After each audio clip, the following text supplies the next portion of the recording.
Um filme Minecraft, por incrível que pareça, esteve em desenvolvimento por mais de 10 anos e muita coisa mudou de lá pra cá. Que é isso? Você sabia que ele poderia ter sido totalmente diferente do filme que chegou aos cinemas? Eu sou Steve. As adaptações de videogames com visuais mais cartunescos sempre têm o dilema de escolher entre fazer um longa de animação para manter as coisas bem fiéis, como Super Mario da Illumination, ou então um live action com CGI, para que os elementos fantásticos do jogo interajam com pessoas reais, igual a trilogia Sonic. Esse filme aqui seguiu por um caminho parecido com o do Ouriço Azul, mas ainda mais exagerada. E por incrível que pareça, a ideia do longa ser um live action aparentemente estava sendo considerada desde cedo, lá em 2015. A diferença é que seria ainda mais puxado para o realismo. Enquanto o mundo superior da versão final parece uma espécie de realidade virtual, o original tinha um aspecto de mundo de livro de fantasia, com as coisas sendo quadradas, só que de forma mais discreta. Se você olhar para as artes conceituais sem prestar atenção, talvez nem perceba que tudo é formado por cubos. Se não tivessem modificado isso, a produção com certeza teria uma atmosfera diferente, algo menos puxado para o humor e mais para o sombrio, trazendo o sentimento macabro que o game pode ter quando você joga sem a companhia de um amigo. A questão é, será que a recepção dos fãs teria sido melhor se fosse isso que chegasse às telonas? Ou o filme continuaria tão polêmico quanto é? É provável que ele agradasse a alguns dos fãs mais veteranos de Mine, por ser menos infantil, mas talvez não agradasse tanto a criançada, um público que filmes como esse não querem perder. Mas o longa provavelmente continuaria sendo tão polêmico quanto a versão final, ou até mais, porque essa proposta era muito ousada. Chocante, não é? Mas essa é só uma das 7 diferenças da primeira versão de um filme Minecraft. Tá começando mais um Team Videos!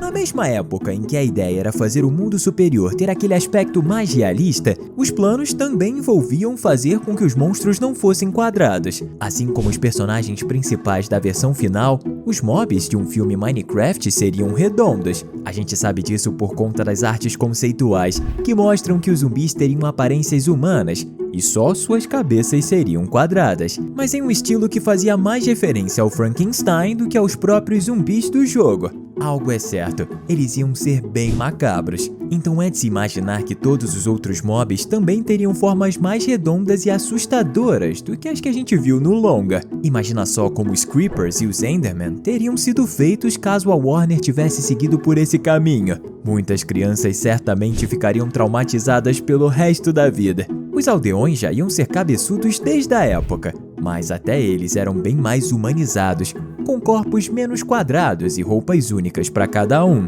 É realmente como se fossem só pessoas cabeçudas, muito diferente da versão final, que são praticamente um copia e cola dos aldeões do jogo. Algo também muito legal. Mas sejamos sinceros, os aldeões do filme acabaram caindo um pouco no Vale da Estranheza. São tão esquisitos que é até um pouco desconfortável encará-los, talvez por serem muito parecidos com humanos, mas não o bastante para que fiquem bonitos com o CGI cheio de detalhes do filme. Ainda assim, a estranheza os ajuda a serem engraçados, então eu acho que tá tudo bem. Será que nessa versão inicial dos camponeses eles também só se comunicariam através de barulhos estranhos? Ou saberiam falar igual a seres humanos? Eu acho que a gente nunca vai ter a resposta dessa pergunta. E se você também tem vontade de ver a primeira versão de um filme Minecraft, comenta aqui embaixo #original. Como deu pra notar, a gente quase assistiu a uma obra totalmente diferente. E o motivo para ela ter mudado tanto é simples. O diretor que fez a versão final não é o mesmo que tinha desenvolvido as ideias iniciais. Na realidade, a adaptação teve um desenvolvimento bem complicado. E é por isso que demorou tantos anos para que finalmente fosse lançada. A Warner não esteve desenvolvendo o mesmo produto por todo esse tempo, e só mudando algumas coisas. Eles alteraram quase toda a equipe criativa por trás da produção várias vezes, e o projeto era praticamente recomeçado a cada troca. O diretor da versão final não é o segundo a assumir o cargo, e nem o terceiro, mas sim o quarto. O primeiro que a gente tem conhecimento de ter se envolvido com o projeto foi Shawn Levy, que recentemente esteve por trás do sucesso de Deadpool e Wolverine e Free Guy, mas que na época era conhecido por ter criado Uma Noite no Museu. Pelo que o próprio disse, a sua intenção era criar uma história de aventura no estilo de Os Goonies, um clássico dos anos 80 sobre crianças que saem em busca de um antigo tesouro pirata. Só que a Warner não estava interessada nessa proposta. E ele saiu do projeto por diferenças criativas. Em 2015, quem tomou as rédeas do filme foi Rob McElhenney, e ele teve a oportunidade de desenvolver o que desejava por mais tempo. A sua ideia era explorar o fato de Minecraft ser um jogo de mundo aberto, sem um modo história. Agora, como ele iria fazer isso, a gente não tem muita ideia. Aquelas artes conceituais apresentando um mundo mais realista eram na sua versão do filme. Rob já queria abordar a ideia de pessoas da vida real parando no mundo superior. Abre aspas, o Minecraft seria parte de um multiverso onde os humanos poderiam entrar. Algo que lembrasse a versão live action de uma experiência do Mine. Fecha aspas. Em entrevistas dadas durante meados de 2016, ele parecia bem mais esperançoso de que o projeto se encontrava bem perto de ser aprovado. A Warner até mesmo tinha aprovado um orçamento preliminar de 150 milhões de dólares para a criação da produção. Ou seja, essa produção estava de fato muito perto de ser a que chegaria aos cinemas. Mas depois de 2 anos e meio de desenvolvimento, a coisa mudou. O filme estava avançando. Só que tudo mudou quando o produtor Toby Emmerich se tornou o presidente da Warner. As ideias de Rob pro longa não estavam de acordo com o novo estilo que o estúdio estava começando a seguir, e isso levou a sair do seu cargo.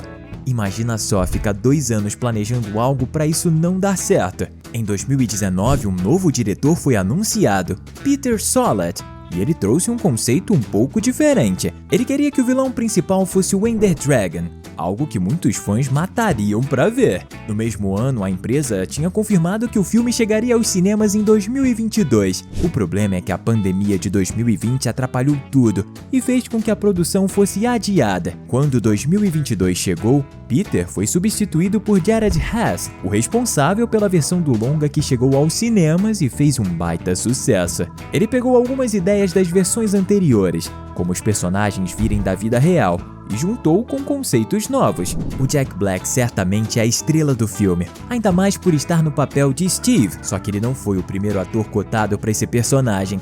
Em 2023, o plano era que o famoso protagonista de Mine fosse interpretado por Matt Berry, que também é conhecido por ser muito engraçado. As coisas mudaram quando Hollywood começou a passar por greves de roteiristas e atores. Matt acabou ficando com conflitos de agenda, e isso levou a ser substituído por Jack Black. Mesmo assim, Matt fez uma participação especial na primeira cena pós-créditos, onde deu voz ao aldeão que parou no mundo real. Mas é bem possível que muitos outros atores pudessem ter tido a chance de encarnar Steve, já que o longa passou na mão de vários diretores. Uma arte conceitual antiga do longa mostrava que o Steve já ia aparecer e que ele seria feito de blocos. Como ele aparece junto do Ender Dragon na ilustração em questão, é provável que essa arte estivesse representando o filme pensado por Peter Sollett em meados de 2019. Será que já estavam cogitando algum dublador para fazer a voz do Steve animado em CGI no live action que estava sendo criado em 2015? A gente não tem ideia se a aparição de Steve fazia parte dos planos. O que a gente sabe é que tinha negociações para que Steve Carell, um ator de comédia que ficou muito popular por causa do sitcom The Office, interpretasse o personagem principal. Será que iria ser o Steve? Faria sentido, já que os dois têm o mesmo nome. Mas e aí, você gosta de descobrir os segredos dos filmes e animações? Caso sim, vale a pena apertar no botão de inscrição, porque aí vai começar a receber todos os nossos vídeos sobre curiosidades da cultura pop. Uma das coisas que com certeza só foram fazer parte da produção a partir da entrada do Jared Hess foi a ideia da vilã principal ser a Malgosha, uma feiticeira Piglin. E isso não é nenhuma teoria genial, e sim porque os Piglins só foram colocados no Minecraft em uma atualização de 2020, então seria impossível que eles fossem os vilões caso fosse o plano desde 2015. A menos que os roteiristas tivessem uma bola de cristal. Além disso, como a gente já comentou, o próprio Peter Sollett tinha dito que o vilão da sua versão seria ninguém mais, ninguém menos do que o Ender Dragon. A história do filme seria uma garota partindo em uma jornada para eliminar o monstro.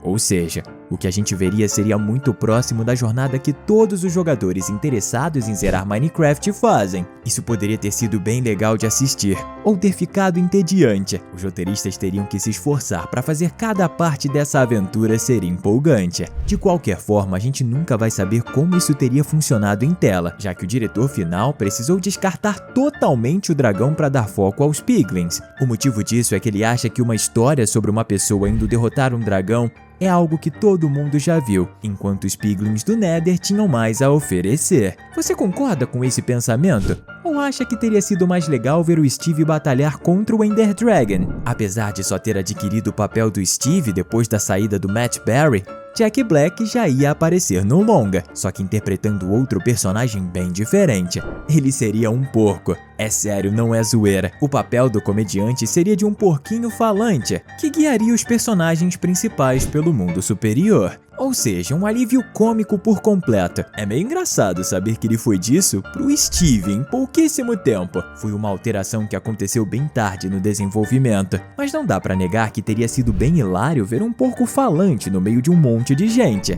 O que a gente vai falar agora é só especulação, mas é muito provável que as cenas musicais foram uma das últimas coisas a serem adicionadas. Nenhum dos outros diretores citou cenas com músicas nas versões que estavam fazendo, e pode ser que as partes do Steve cantando só tenham sido inclusas por conta de uma única pessoa, Jack Black. Afinal, além de ser ator e comediante, ele também tem uma carreira musical. E pode ser por isso que o diretor decidiu dar ao Steve a característica de cantar do nada, tanto que teve um medo de que as pessoas achassem que o filme é um musical. E foi por esse motivo que cortaram uma música sobre um resort que o Steve iria cantar no início do longa. Porém, a cena foi gravada e vazou na internet, então qualquer um pode assisti-la. Estamos deixando 2 conteúdos incríveis para você continuar se divertindo. Valeu e até a próxima!